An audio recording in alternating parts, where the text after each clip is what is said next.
Hello everyone, let's make জেসো। তোমরা তো জানো বাজারে জেসোর কত দাম। তো কেন না এটা কি ঘরেই মেক করা যাক, ঘরে থাকা কিছু সহজ উপকরণ দিয়ে। তো চলো শুরু করি। প্রথমে আমি একটা বাটিতে হোয়াইট সিমেন্ট বা ওয়াল পুট্টি নিয়ে নিয়েছি। তারপর এখানে পরিমাণ মতো আঠা এবং হোয়াইট অ্যাক্রিলিক কালার ইউজ করেছি।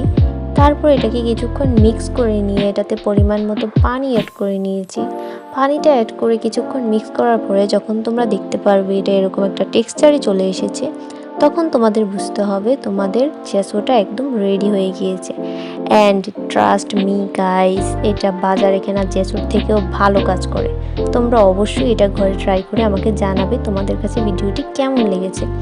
যদি ভিডিওটি একটু হেল্পফুল মনে হয় অবশ্যই আমার চ্যানেলটিকে লাইক এবং সাবস্ক্রাইব করে দিও। বাই।